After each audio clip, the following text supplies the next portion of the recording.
علی مدد علی مدد. Thank you Modi صاحب. تمام دوستوں کو یا علی مدد مولا علی مدد. ہم اپنے کلام امام مبین کے مبارک فرامین کو پڑھنے کی کوشش کر رہے تھے اور آج ہم فرمان نمبر 7 سے آغاز کریں گے. کچھ دعاؤں کے ساتھ مولا کے مبارک کے ساتھ نام کے ساتھ. نور مولانا شاہ کریم حسینی حاضر امام حاضر امام حاضر امام. یا مولا مدد فرما، توفیق، تائید، ہمت و یاری ہو مولا. یا مولا مہربان تیری مدد کے لیے درخواست کرتے ہیں مولا کہ تو ہر ہمیشہ ہم غریبوں ناچیزوں کی مدد کرتے رہنا مولا، تاکہ ہم تیرے پیچھے پیچھے تیرے سچے راستے پر چل سکے مولا، تیرے فرامین کو پڑھ کر سمجھ کر اس پر عمل کر سکے مولا، ایسی دعا ہے مولا۔ فرمان نمبر 7 کلام امام مبین حضرت امام آقا سلطان محمد شاہ صلوات اللہ علیہ نے فرمایا، سب جماعت سے پوچھتے ہیں کہ تم سب اچھی حالت میں ہو، اب ہم تمہیں عبادت کا فرمان فرماتے ہیں، ہمیشہ خدا کی عبادت کرنا، اس رمضان میں بھی بہت عبادت کرنا، ہر پل ہر لمحہ خدا کو یاد کرنا چاہیے، بھولنا نہیں چاہیے۔ اگر تم بھول گئے ہو اور غافل ہو گئے ہو تو ہم تمہیں یاد دلاتے ہیں کہ کس طرح عبادت کرنی چاہیے۔ آج اگر ہم صرف ان 3 لائنوں کو امام کے فرمان کو لیں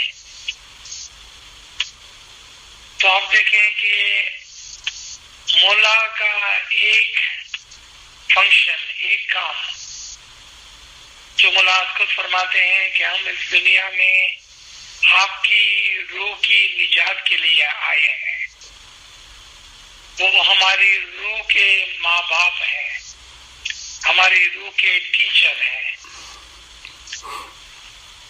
اور وہ ہر ہمیشہ ہمیں اپنی عبادت یعنی کہ ہماری اصل کی طرف توجہ دلاتے رہتے ہیں۔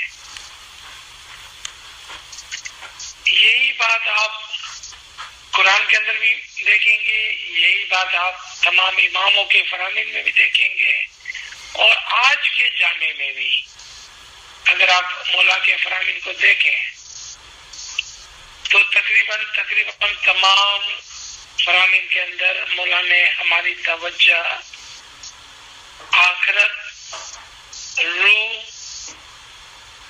اور ہمارے طریقے اور مذہب کی طرف کرائی ہے۔ ہماری فرائض کے اندر سب سے اول، سب سے بلند وہ ہے عبادت۔ ہاں، عبادت بہت قسم کی ہے۔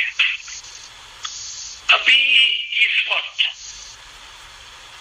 ہم جو کر رہے ہیں ہو سکتا ہے کہ کسی کی نظر میں یہ صرف فرمان پڑھنا اور فرمان کی کلاس ہو، لیکن ایکچولی یہ علمی عبادت ہے۔ فرامین کو پڑھنا اور سمجھنا عبادت کے اندر شامل ہے۔ جس طرح سے علمی عبادت ہوتی ہے، عملی عبادت ہوتی ہے، اس کے بعد شریعتی عبادت ہوتی ہے، اس کے بعد بیت الخیال کی عبادت ہوتی ہے۔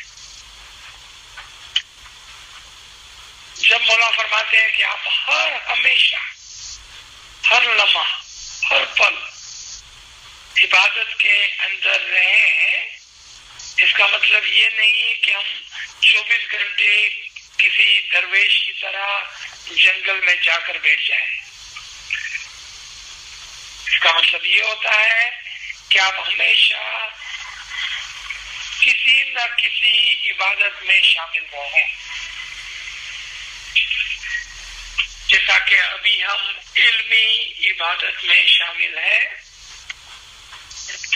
اگر ہم اپنا دھندا کرتے ہیں اور دھندا ایمانداری سے کرتے ہیں تو وہ بھی عبادت میں شامل ہے۔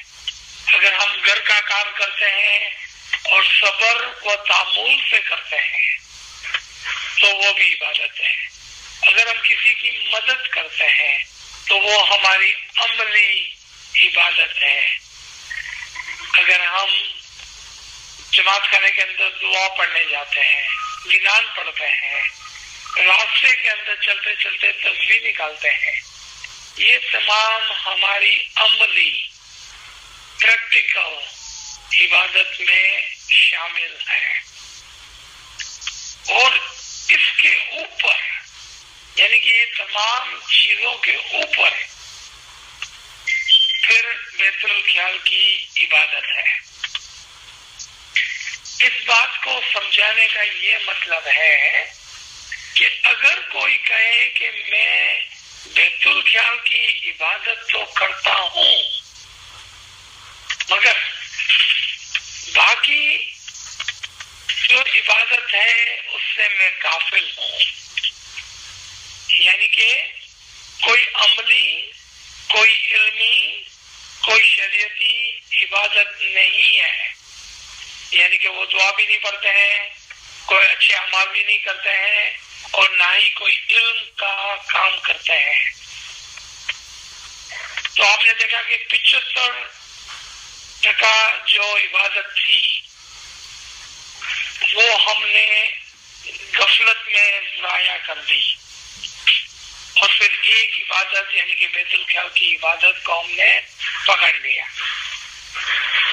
یعنی کہ جہاں پر روپے کا نفع ہونا تھا وہاں ہم نے چارانے کے اوپر توجہ دی اور باقی 75 آنے کو چھوڑ دیا. اس لیے ضروری ہوا کہ ہم فرامین کو اور ایسے الفاظوں کو کہ جہاں پر امام ہمیں عبادت کرنے کی بات کر رہے ہیں اور ہر ہمیشہ عبادت کی بات کر رہے ہیں. آپ گولڈن جوبلی کے فرامین کو دیکھیں، مولا بابا اپنے کرنٹ جامع میں فرماتے ہیں کہ آپ کے پاس 5 سیکنڈ بھی ہو، 1 منٹ بھی ہو تو آپ خدا کو یاد کریں، کیونکہ گھڑی ہم کو نہیں بتا سکتی. گھڑی ہماری مالک نہیں ہے کہ وہ ہم کو کہے کہ اب 7 بج گئے ہیں، اب 7:30 بج گئے ہیں، اب صبح کو 4 بج گئے ہیں، تم خدا کو یاد کرو. نہیں، خدا کو یاد کرنے کے لیے امام کے فرمان ہم کو بتاتے ہیں، اور وہ کیا ہے؟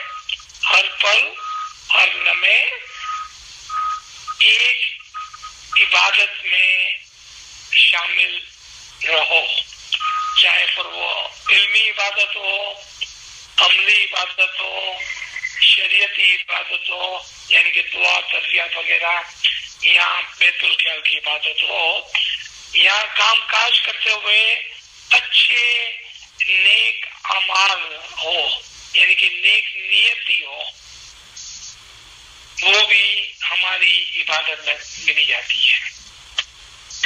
اب کوئی سوچ رہا ہوگا کہ جب ہم رات کو سو جاتے ہیں تو وہاں پھر 8 گھنٹے 6 گھنٹے جو ہم سوتے ہیں وہ تو پھر ہماری زندگی کے 6 گھنٹے 8 گھنٹے روزانہ ہی ضائع ہو جاتے ہیں. اس کے لیے بھی مولا ہی کا فرمان ہے کہ اگر آپ تسبیحات کرتے کرتے مولا کا نام لیتے لیتے سوتے ہیں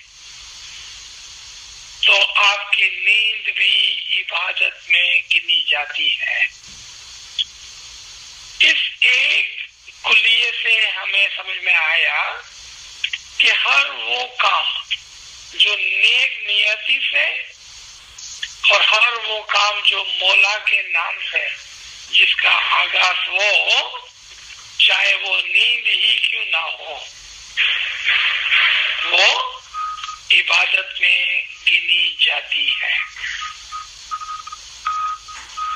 آپ نے دیکھا کہ ہمارے طریقے میں امام ہم کو ایک روحانی ماں باپ کی طرح چھوٹی سے چھوٹی چیز بھی سکھاتے ہیں اور ہماری توجہ دلاتے ہیں ان چیزوں کی طرف، جس سے ہماری روح کی ترقی ہو اور ہم آرام سے انشاءاللہ امام کی طرف اور امام کے اندر فنا ہونے کے لیے تیار ہو جائیں.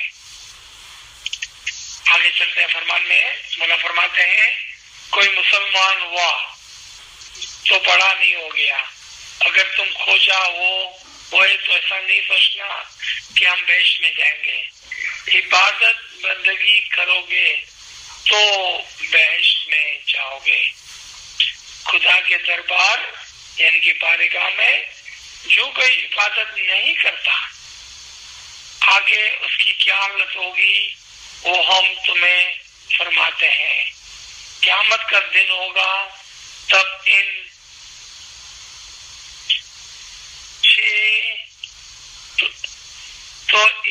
میں 6 ٹولے والے گنہگار کو ایسی سخت اور کڑی سزا ملے گی تو وہ توبہ کریں گے.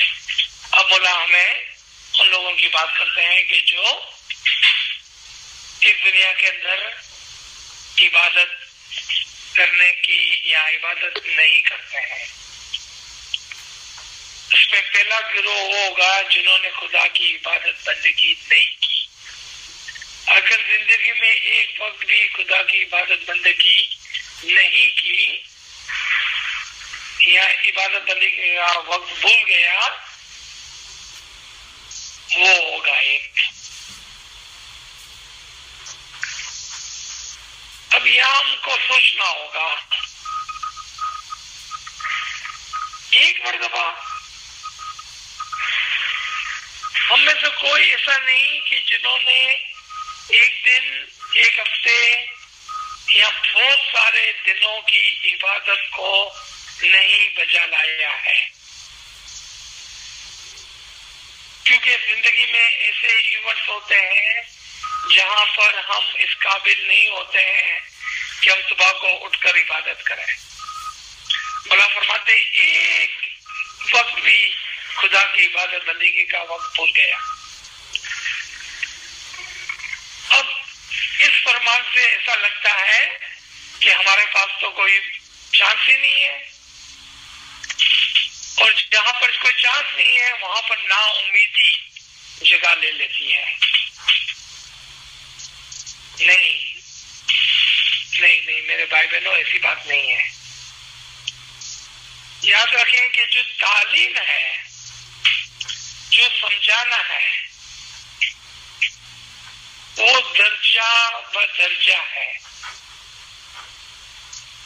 ناچیز یہاں پر ایک مثال آپ کے سامنے رکھتا ہے. جس طرح سے ہم بچوں کو کہتے ہیں کہ اگر ایک بار بھی آوی حرکت کری تو وہ تارا سے کیاری بھی بات نہیں کروانی. ایک ماں اپنے بچوں کو کہتی ہے کہ تم نے ایک مرتبہ بھی ایسا کیا تو میں تم سے زندگی پر کبھی بھی بات نہیں کروں گی. پھر کیا ہوتا ہے؟ ماں پیار سے شفقت سے اپنے بچے کو گلے لگا لیتی ہے. اس سے ہم کو کیا سیکھنے ملا کہ سمجھانے کے لیے اور اسپیشلی بچوں کو سمجھانے کے لیے سخت احکامات دینے میں آتے ہیں, سخت حکم کرنے میں آتا ہے سمجھانے کے لیے, کیونکہ بچوں کو ڈرا کر سمجھایا جاتا ہے اور بڑوں کو علم سے سمجھایا جاتا ہے. اب یہ فرمان پڑھتے ہوئے ہم بچے جیسے ہیں یا ہم بڑے جیسے ہیں اس کا دار و مدار آپ پر ہے.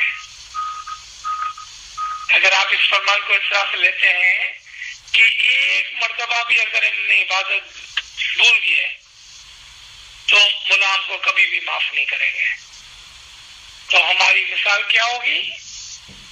ایک بچے جیسی ہوگی. کیونکہ واقعی میں بچہ ایسا سمجھتا ہے کہ اگر میں نے ایک بار مسٹیک کی تو میری ماں مجھ سے کبھی بھی بات نہیں کریں گی. لیکن آپ نے دیکھا کہ ایسا نہیں ہوتا ہے, اور جب وہ بچے بڑے ہو جاتے ہیں تو پھر ماں اس کو علم سے سمجھاتی ہے کہ بیٹا دیکھو ایسا نہیں کرو اس سے تمہیں یہ نقصان ہوگا، ایسا مت کرو اس سے تمہیں یہ نقصان ہوگا. پھر وہ ڈراتے نہیں ہے اس کو. آج امام ہم کو ڈراتے نہیں ہیں، ہم کو علم سے سمجھاتے ہیں. اگر شرط یہ ہے کہ اگر ہم کہیں کہ ہم اب بڑے ہو گئے ہیں، بچے نہیں ہیں. دوسرا گروہ وہ کہ جس نے حق اور زکوٰۃ نہیں دی. اگر چاول کا ایک دانہ زکوٰۃ بغیر کا رہ گیا، آپ نے دیکھا کتنا سخت فرمان ہے. واپس ہم اسی کلیے کو اٹھائیں گے کہ ہم بندے ہمیشہ غلطیاں کرتے رہتے ہیں، اور ان غلطیوں کے اندر ضرور ایسا ہوا ہوگا کہ کبھی ہماری مال واجبات میں، ہماری دسون میں، ہمارے چیریٹیز کے اندر اونچ نیچ کمی پیشی آئی ہوگی. اور اگر یہ کمی پیشی آئی ہے تو اس کا مطلب کیا ہے کہ ہم نے ایک نہ ایک ایسا دانہ ضرور کھا لیا ہوگا کہ جو پاکیزہ نہیں ہوگا. تو کیا مولا ہم کو کبھی بھی معاف نہیں کریں گے؟ ایسا نہیں. مولا ایک پیاری ماں کی طرح بہت ہی مہربان ہے. تیسرا گروہ وہ کہ جس نے شراب پی ہو. اگر ایک قطرہ بھی شراب کا پیا ہو تو اور توبہ نہ کی ہو اور گرز کیا ہو، یعنی کہ آپ نے دیکھا دوبارہ سے ایک ایسا کام جاری ہوا کہ جو ہمیں نہیں کرنا ہے، جس میں آپ کو پتا ہے کہ ٹوبیکو یعنی کہ سگریٹ کے لیے بھی منع کیا گیا ہے، اور شراب کے لیے بھی، اور حرام چیزوں کے لیے بھی. اس سے ہم کو گریز کرنی ہے. اور اگر کہیں پر غلطی ہو جاتی ہے تو مولا فرماتے ہیں اگر آپ نے توبہ نہیں کی تو پھر آپ کے لیے مسئلہ ہے. یعنی کہ غلطیاں کرنا یا غلطی انسان کرتا ہے، اس سے بچنا چاہیے. لیکن اگر غلطی ہو جائے تو پھر ایسا نہیں کہ نا امیدی ہے، ہمیشہ امام کی رحمت پر نظر رکھنی چاہیے اور بھروسہ کرنا چاہیے. چوتھا گروہ وہ کہ جنہوں نے اپنے دین بھائیوں کے پاس سے زیادہ سود کھایا ہو. آپ اس میں سمجھ گئے کسی زمانے کے اندر جب ہمارے بہن بھائی جماعت کے اندر غریب لوگ ہوتے تھے تو پیسے والوں کے پاس جاتے تھے، ان سے قرضہ لیتے تھے، اور کبھی کبھار قرضے کے اندر وہ ناجائز ان کی غربت کا فائدہ اٹھاتے ہوئے قرض کے اندر سود انٹرسٹ زیادہ لیتے تھے. لیکن انشاءاللہ آج وہ زمانہ نہیں ہے، اور آج ہم اپنے بھائی بہنوں کی مدد کے لیے لپکتے ہیں، نہ کہ ان کی غربت کا فائدہ اٹھاتے ہیں انشاءاللہ. پانچواں گروہ وہ کہ جس نے اپنے ماں باپ کو بدحال کیا ہو اور ان کو برداشت نہ کیا ہو. اگر ایک مرتبہ بھی اپنے ماں باپ کو رنج پہنچایا، دیکھا آپ نے دوبارہ سے مولا بولتے ہیں ایک مرتبہ بھی اگر آپ نے اپنے ماں باپ کو دکھ پہنچایا ہوگا. اب ہم میں سے کون ایسا ہے کہ جس نے اپنے ماں باپ کو کم از کم زندگی میں ایک مرتبہ، 10 مرتبہ، 100 مرتبہ دکھ نہ پہنچایا ہو؟ تو کیا اس کا مطلب ہے ہم دوزخ میں جائیں گے؟ نہیں. اس کا یہ مطلب ہے کہ اب سے آپ کو خیال کرنا ہے، اور جو دکھ پہنچایا ہے اس کے لیے معافی مانگ لیں، اور مولا کے حضور میں دعا کریں کہ مولا آپ کو اس غلطیوں کے لیے معاف فرمائے. کیونکہ امام ایک پیاری ماں کی ہی طرح رحمان اور رحیم ہے۔ آخری اور چھٹا گروپ وہ ہے، گروہ وہ ہے جس نے خدا کو یاد کرنے کی جگہ یا عبادت بندگی کرنے کی جگہ پر بھی دنیا کی باتیں کی، یعنی کہ جماعت خانے کے اندر دنیا کی باتیں کی، کیونکہ وہ عبادت بندگی کی جگہ ہے۔ واپس ہم میں سے کوئی ایسا شخص ہے کہ جس نے جماعت خانے میں دنیا کی بات نہ کی ہو کبھی بھی؟ نہیں، ہم نہیں کہہ سکتے ہیں۔ تو پھر اس فرمان کو ہم کس طرح سمجھیں گے؟ اتنا اسٹرکٹ فرمان کہ ہمارے لیے تو کوئی امید کا راستہ ہی نہیں بچا۔ لیکن آپ سمجھ گئے کہ جس طرح سے ماں بچوں کو برائی سے روکنے کے لیے بہت ہی اسٹرکٹ احکامات دیتی ہے، آرڈر دیتی ہے،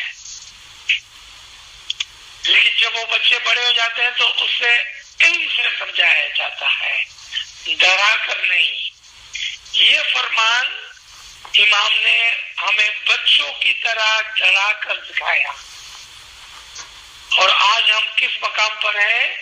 اس کا تعلق آپ پر ہے، اس کا دار و مدار آپ پر ہے۔ اگر آج بھی اپنے પોતાને બચ્ચા સમજી છે તો પછી આ ફરમાન આપણા માટે છે, લેકિન આપણે કહીએ છીએ કે નહીં, હવે આપણે થોડા સા મોટા થઈ ગયા છે તો પછી આના અંદર જે ઇલ્મ છે, યાની કે જે સમજ છે એને લેવાનું છે। ને યાદ રાખજો કે મોલા મહેરબાન, રહેમાન અને રહીમ છે। એ ક્યારે પણ પોતાના રૂહાની બચ્ચાઓને દોઝખમાં નાખવા પસંદ نہیں کرتا ہے۔ آگے چلتے ہیں اس فرمان میں۔ اگر دین بھائی کی غیبت کی ہو یا پوری زندگی میں ایک لفظ جتنی بھی دنیا کی بات کی ہو، آپ دیکھ رہے ہیں نا کہ کس طرح سے بچوں کی طرح ہمیں ڈرایا گیا، کیونکہ ہم نے تو ساری زندگی ہی دنیا کی باتیں کی ہے۔ اس کے بعد مولانا فرمایا عبادت بندگی کے گھر میں عبادت کی باتیں کریں یا پیغمبر کی تعریف کریں، اس کے علاوہ دوسری باتیں ہو تو گھر پر کریں۔ جماعت خانہ جو ہماری عبادت بندگی اور پاکیزہ مولا کا گھر ہے، اس میں اپنے دل و دماغ کو امام کی طرف رکھیں، یہ فرمان ہے۔ ہماری توجہ اور ہماری نیت جماعت میں جانے کی ایسی ہو جیسی ہونی چاہیے۔ ناچیز ایک مثال آپ کے سامنے بیان کرتا ہے ہماری آسانی سمجھ کے لیے کہ ہم تمام جماعت میں جا رہے ہیں۔ ایک کہتا ہے کہ میں جماعت میں اس لیے جا رہا ہوں کہ میرے پاس گھر میں اور کچھ کرنے کے لیے نہیں ہے، میں بور ہو گیا ہوں اس لیے جماعت میں جاتا ہوں۔ ایک کہتا ہے کہ مجھے فلانا بھائی بہن سے ملنا ہے اس لیے میں جماعت میں جاتا ہوں۔ چوتھا کہتا ہے کہ یہ میرے پر فرض ہے اس لیے میں جماعت میں جاتا ہوں۔ اور آخری کہتا ہے کہ میں تو جماعت کرنے مولا کی یاد کرنے کے لیے جاتا ہوں۔ سب کے سب ہی جماعت کرنے جا رہے ہیں، لیکن آپ نے دیکھا اس کے پیچھے نیت کیا تھی۔ اعمال کا دارمدار نیت پر ہے، اور جماعت کرنے جانے کا مطلب اور نیت اور توجہ امام کی یاد اور عبادت بندگی ہونا چاہیے، نہ کہ دھندا پانی ملنا جلنا سوشلائز کرنا ہونا چاہیے۔ یہ مقصد نہیں ہونا چاہیے۔ نیت عبادت بندگی کی ہونی چاہیے، امام کی یاد کی ہونی چاہیے۔ اس کے بعد اگر ہم جماعت میں سوشلائز کرتے بھی ہیں تو وہ سائڈ میں ہے، پیچھے ہے، علیحدہ سے ہے، لیکن نیت نہیں ہونی چاہیے کہ ہم سوشلائز کریں گے اس لیے جمع خانے جانا ہے. جمع خانے جانے کا مطلب عبادت بندگی ہے. آگے چلتے ہیں. اس کے علاوہ دوسری باتیں ہو تو گھر پر کریں. پیغمبر مصطفیٰ صلی اللہ علیہ وسلم نے فرمایا جب قیامت کا دن ہوگا تب جس نے یہاں پر شراب پی ہوگی اس کو لا کر حاضر کیا جائے گا. اگر ایک قطرہ بھی پیا ہوگا تو اور توبہ نہ کی ہوگی تو اس کو لا کر حاضر کیا جائے گا. ان کو وہاں سانپ اور بچھو کا زہر لا کر دیں گے. ان کو کہا جائے گا کہ لو شراب پیو. جب وہ زہر ان کے قریب لایا جائے گا تب اس زہر کی گرمی اسے ان کے منہ کا گوشت گل جائے گا اور جب وہ پیئیں گے تب پیٹ کی تمام عادتیں کٹ جائیں گی. اب یہاں پر ایک اور سوال ہوتا ہے عقل والوں کے لیے. علم کے ذریعے سے آپ سوچیں. حضور صلی اللہ علیہ وسلم رحمت العالمین، خداوند تعالیٰ رحمان و رحیم، امام ہمارے ماں باپ، کیا وہ ہماری یہ حالت کریں گے؟ پہلا سوال. دوسرا سوال، جب ہماری روح نکل گئی جسم سے تو کون سا منہ، کون سی زبان اور کون سا پیٹ اور کون سے آترے؟ یہ تو ساری فزیکل باتیں ہیں، ظاہری باتیں ہیں، سمجھانے اور ڈرانے کے لیے ہے. کہنے کا مطلب یہ ہے کہ دنیا میں برے کام نہ کرو، یہ سمجھانا ہے.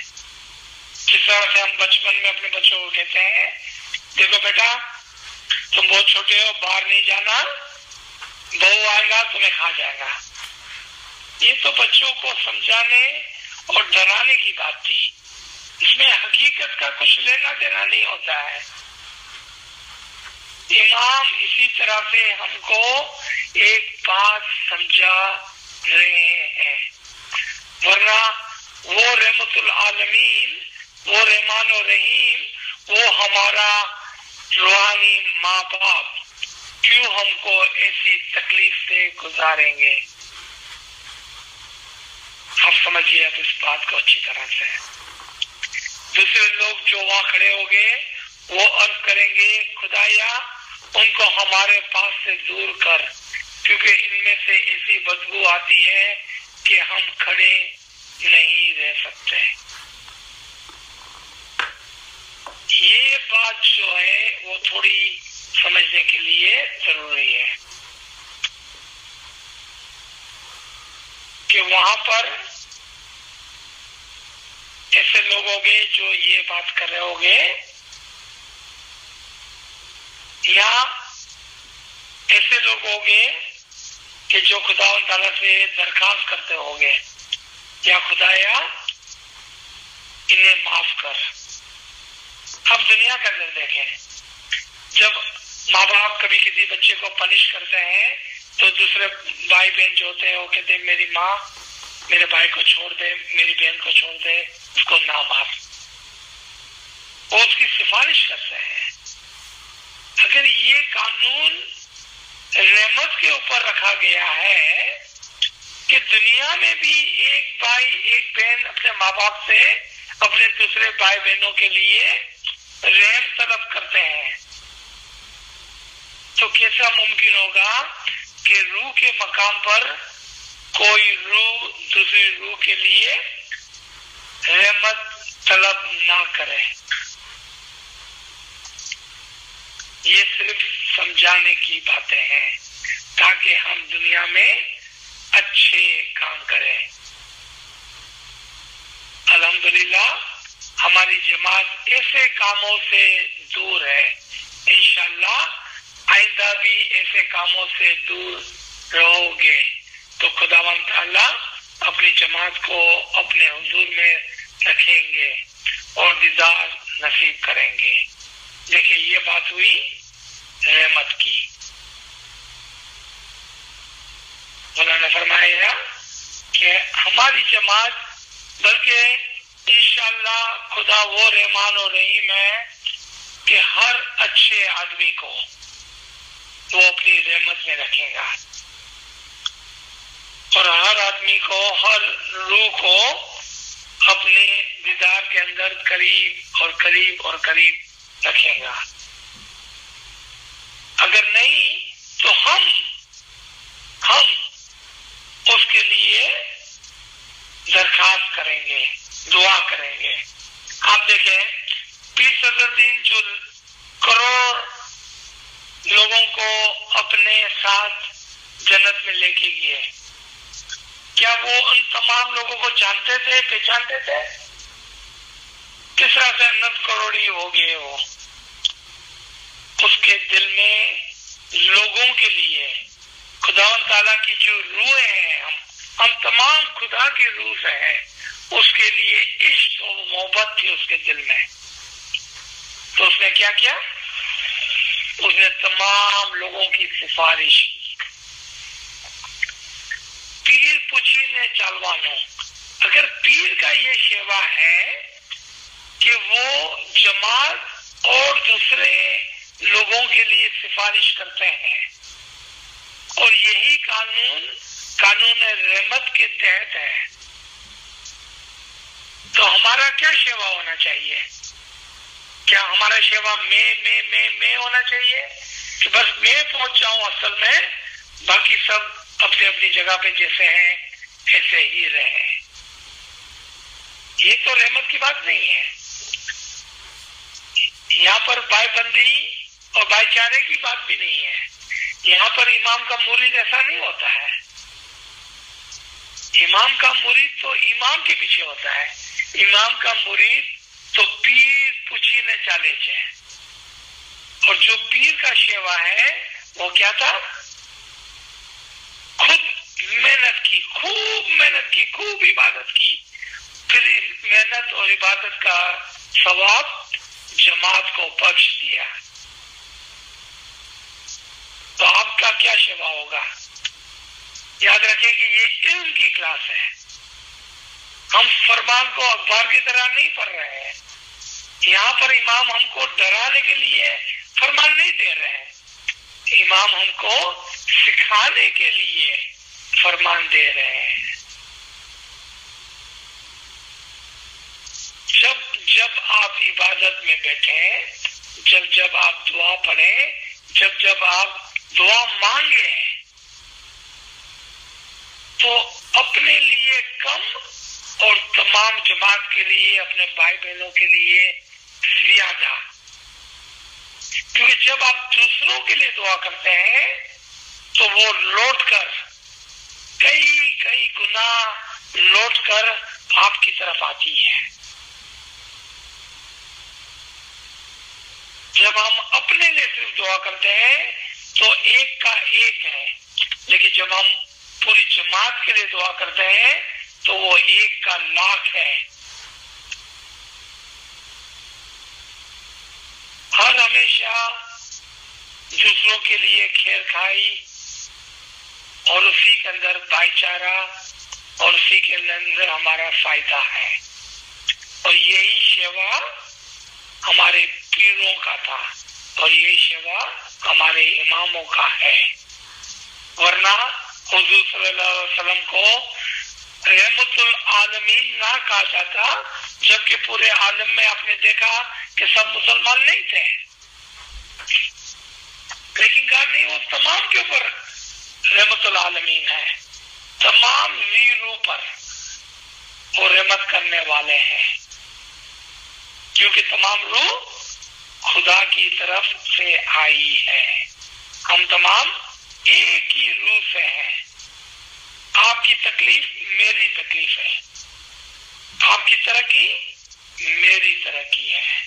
جب اس طرح سے ہم سوچتے ہیں تب انشاءاللہ مولا فرماتے ہیں کہ خداوند تعالیٰ اپنی جماعت کو اپنے حضور میں رکھیں گے اور دیدار نصیب کریں گے. خداوند تعالیٰ نے قرآن شریف میں فرمایا ہے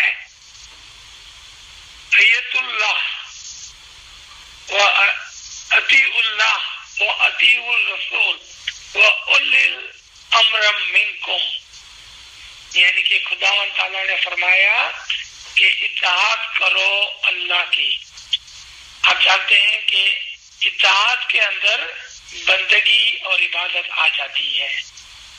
عبادت اطاعت ہی سے نکلا ہے، یعنی کہ اطاعت کرو اللہ کی، یعنی کہ عبادت کرو اللہ کی، اطاعت کرو پیغمبر کی، اور اطاعت کرو پیغمبر کے جانشین کی، یعنی کہ امام زمان کی، امام آل نبی اولاد علی کی۔ الحمدللہ ہماری جماعت ایسی نہیں کہ کوئی بھی خراب کام کرے یا شراب کے پاس جائے۔ اگر کوئی بھول گیا ہے ہو تو آج سے توبہ کرے۔ ہم دعا فرماتے ہیں کہ خدا اس کے تمام گناہ معاف کرے، آمین۔ ہم دعا فرماتے ہیں کہ خدا ہماری جماعت کو ہمیشہ اچھے کام کرائے، آمین، اور برے کاموں سے بچائے رکھے، آمین۔ کھانا بدان، آمین آمین یا رب العالمین۔ فرمان نمبر 8، حضرت امام آقا سلطان محمد شاہ صلوات اللہ علیہ نے فرمایا، حضرت موسیٰ کی قوم میں ایک ایماندار عورت تھی، اس کے لیے 3 جگہ سے رشتے آئے، ان میں سے ایک ایماندار تھا اور 2 آدمی بغیر ایمان کے تھے۔ اس عورت نے ایماندار آدمی کا رشتہ قبول کیا اور باقی 2 کو انکار کر دیا، جس کی وجہ سے ان دونوں نے اپنے دل میں حسد رکھ کر اس ایماندار شخص کو مار ڈالا۔ پھر ان دونوں نے حضرت موسیٰ کے پاس آ کر عرض کی کہ بنی اسرائیل نے ہمارے ایک ساتھی کو مار ڈالا ہے، آپ اس کا انصاف کریں۔ حضرت موسیٰ نے فرمایا، تم ایک گائے کا خون مرنے والے پر چھڑکو گے تو زندہ ہو جائے گا۔ تب انہوں نے عرض کی کہ بری گائے لے کر آئیں یا جوان؟ حضرت موسیٰ نے فرمایا کہ نہ بری ہو نہ جوان۔ انہوں نے پھر عرض کی، اس کا رنگ کیسا ہو، سفید یا سرخ؟ حضرت موسیٰ نے فرمایا، یہ سفید نہ سرخ۔ اور لوگوں نے دوبارہ پوچھا، اس گائے کے جسم پر دبے ہو یا نہ؟ حضرت موسیٰ نے فرمایا کہ ہاں، اس کی پیشانی پر ایک نشان ہونا چاہیے۔ اب یہ بات ہم کو سمجھنے کے لیے کچھ علم کی سوچ بوجھ کی ضرورت ہے، ورنہ یہ فرمان سمجھنا بہت ہی مشکل اور تقریباً ناممکن ہے، مگر علم کے ساتھ اس کو سمجھا جا سکتا ہے، اور ہم اس کو پورا پڑھیں گے اور پھر ناچیز اس کو سمجھانے اور بیان کرنے کی کوشش کریں گا۔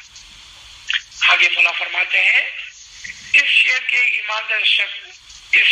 ایماندار شخص رہتا تھا، اس کے پاس دبادار گائے تھی۔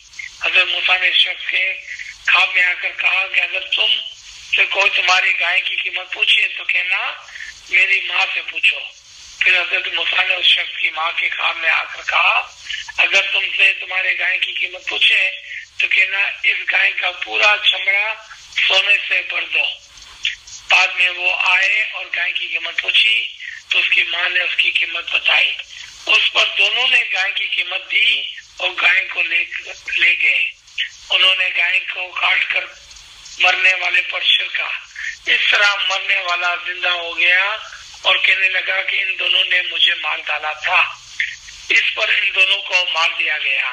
اس کے بعد مولا نے فرمایا، دیکھو اگر انہوں نے گائے کے رنگ وغیرہ کے بارے میں نہ پوچھا ہوتا تو کچھ بھی نہ ہوا ہوتا، لیکن انہوں نے بار بار پوچھ کر پیسے کی بربادی کی اور پریشان ہوئے. اگر وہ ایک ہی مرتبہ کے فرمان کے مطابق گائے کو لے آئے ہوتے تو کبھی بھی نہیں ہوتا، تب بھی فرمان ہو، تب اس کے لیے دوبارہ پوچھنا یہ واجب نہیں. اگر ہم تمہیں فرمائے کہ دعا نہیں پڑھے تو تمہیں دعا نہیں پڑھنی چاہیے. ہم فرمائے کہ یہ کام ثواب کا ہے تو اس کے لیے دوبارہ نہیں پوچھنا کہ کون سے ثواب ہوگا. کوئی بھی فرمان ہو تو اس کے مطابق عمل کرنا. کہ وہ فرمان کے لیے دوبارہ پوچھنے کا مطلب یہ ہے کہ پوچھنے والا سمجھتا ہے کہ میں کیسا ہوشیار ہوں، ایسی مغروری کرتا ہے. پھر مولا نے فرمایا کہ اگر وہ گائے کو پہلے فرمان کے مطابق لے آئے ہوتے تو کچھ نہیں ہوتا، لیکن بار بار پوچھ کر دکھی ہوئے. کھانا بتانا.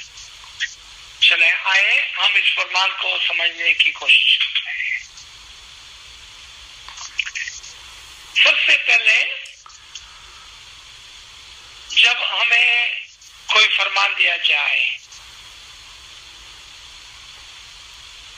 تو ایسا نہیں کہ ہم اس کو سمجھے بغیر اس پر عمل کرنا شروع کرتے ہیں، لیکن اس کی مذاق نہیں اڑانی چاہیے. جس طرح سے یہاں پر ہم ایک مثال دی گائے کی کہ مولا فرمائے آپ کو کہ آپ عبادت میں بیٹھ کر، سکون سے بیٹھ کر، کسی لالچ کے بغیر بیٹھ کر آپ عبادت کریں. تو آپ پوچھیں مولا میں گھٹنے وار کے بیٹھوں کہ پاؤں لمبے کر کے بیٹھوں، میں کھڑے رہ کے عبادت کروں کہ سوتے سوتے عبادت کروں، میں آپ کا اسم یوں پڑھوں کہ یوں پڑھوں، میں سفید کپڑے پہن کے جاؤں یا پیلے، میں 4 بجے جاؤں کہ 4:15 پر. یہ ہوا اس فرمان کا مذاق اڑانا.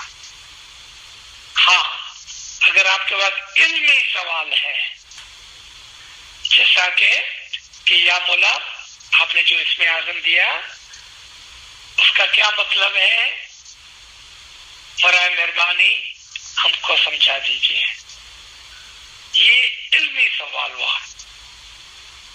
آپ نے دیکھا وہ سوالات جو چیزوں کو ڈسٹروئڈ کرنے کے لیے ہے، ڈسٹورڈ کرنے کے لیے ہے، یعنی کہ اس کا مذاق اڑانے کے لیے ہے.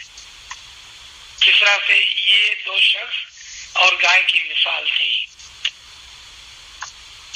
آگے کہ جو آدمی خود کسی شخص کو مار ڈالے وہ کیوں جائیں گے کسی کے پاس یہ جانکاری کرنے کے لیے کہ اس آدمی کو کس نے مارا، اور پھر وہ کیوں سونے کا دام دے کر وہ گائے لے کے آئیں گے. یہ لاجیکل نہیں ہے. اس سے کیا پتا چلا؟ یہ ایک مثال تھی. گائے کی مثال جو ہے، گائے ایک مومن کی نشانی ہے، اور مومن کے پیشانی پر نشانی کا مطلب ہے کہ وہ ایک اچھا مومن تھا. اور اچھے مومن کی جو قیمت ہوتی ہے وہ اس کا مالک یعنی کہ امام اور اس کی ماں یعنی کہ اس کا پیر اس کی قیمت آپ کو بتا سکتا ہے.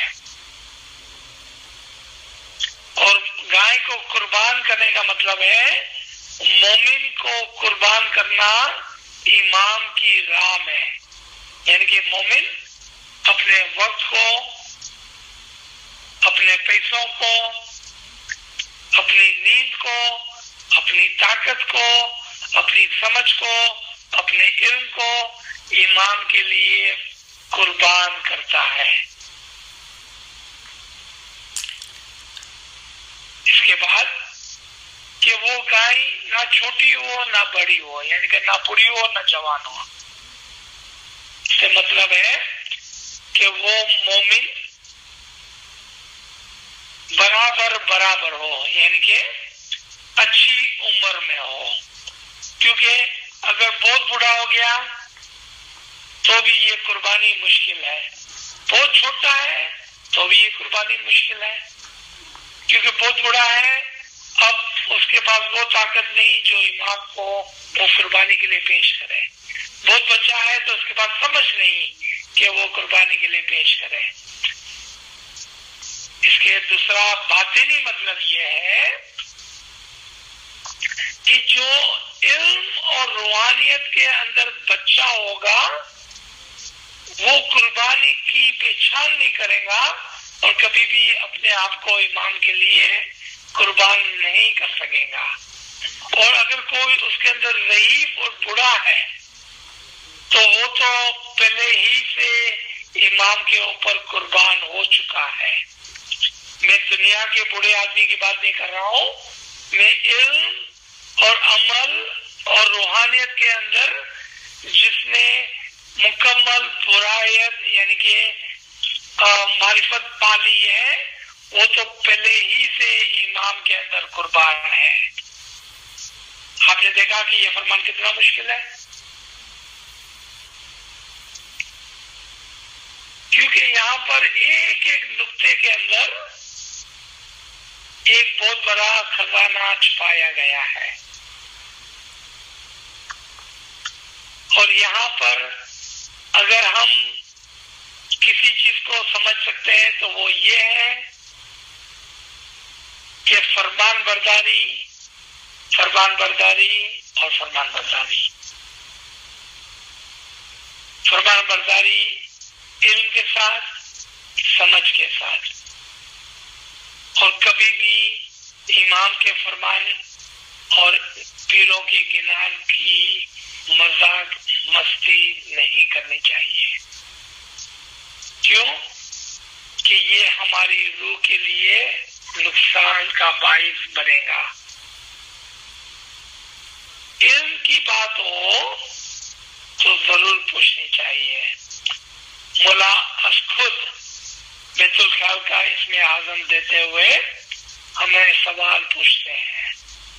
ایک مرتبہ افریقہ کے اندر میرے خیال میں 1972 یا 73-4 کا ایک واقعہ ہے، جب مولا نے پوچھا کہ کیا آپ کو اسم اعظم کے بارے میں کوئی سوال ہے، تو ایک بندے نے ہاتھ اٹھایا اور پوچھا کہ یا مولا، میرے پاس ایک اسم اعظم پہلے تھا، آج میں چٹھی بدلانے کے لیے آیا ہوں، میری سمجھ میں ابھی تک یہ نہیں آیا ہے کہ میں کس رفتار سے اسم اعظم کو پڑھوں اور جس کی وجہ سے مجھے پہلے اسم اعظم میں کوئی خاطر خواہ فائدہ نہیں ہوا، تو میں آپ سے گائیڈنس چاہتا ہوں، میں آپ کی ہدایت مانگنا چاہتا ہوں۔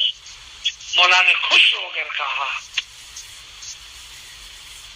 اور اس کو سمجھایا کہ کس طرح سے اسم اعظم پڑھنا چاہیے، بلکہ مولا نے خود وہ اسم اعظم کو جام کر بتایا، اس کی اسپیڈ اور اس کا تلفظ اور اس کا طریقہ مولا نے خود پریکٹیکل کر کے اس مومن کو سکھایا۔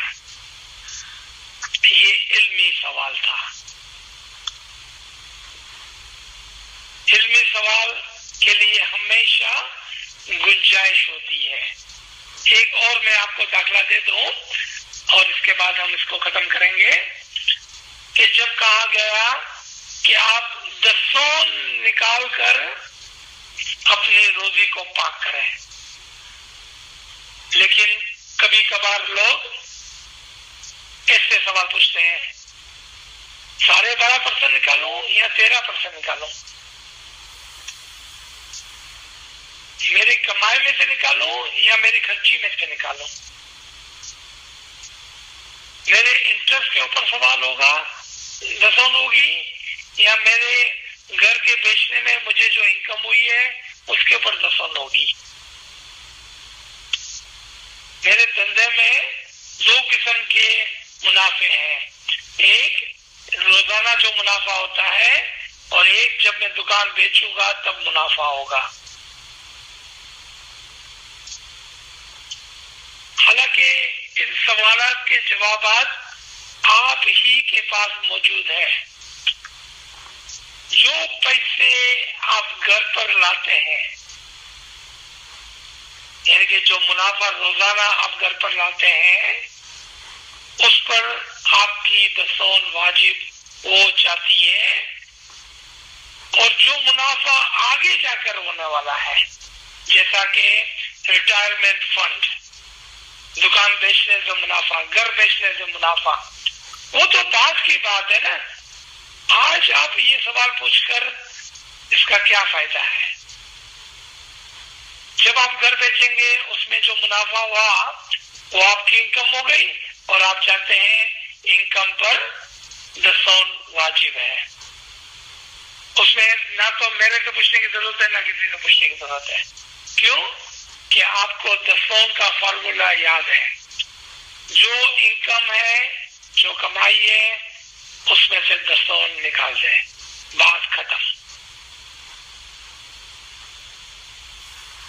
آپ نے دیکھا کہ کون سے سوالات درست ہے اور کون سے سوالات درست نہیں ہے. لیکن انشاءاللہ الحمدللہ آپ تمام مومن لوگ ہیں، اور مولا آپ کے اوپر بہت مہربان ہے، اور آپ نے جو فرامین کے لیے کاوشیں کی ہے، مولا اس کو قبول فرمائے. اور انشاءاللہ ہم فرمان نمبر 9 سے اگلے ہفتے اور 2 ہفتے کے بعد انشاءاللہ دوبارہ سے کوشش کریں گے. بہت نوازش. یا علی مدد، یا علی مدد. مولا علی مدد. Thank you ji sir. شکر مولانا. આપણે બધા next Friday will see you by 11:30 11:30 વાગે મળીશું આવતા શુક્રવારે. યા અલી મદદ. મોલા અલી મદદ.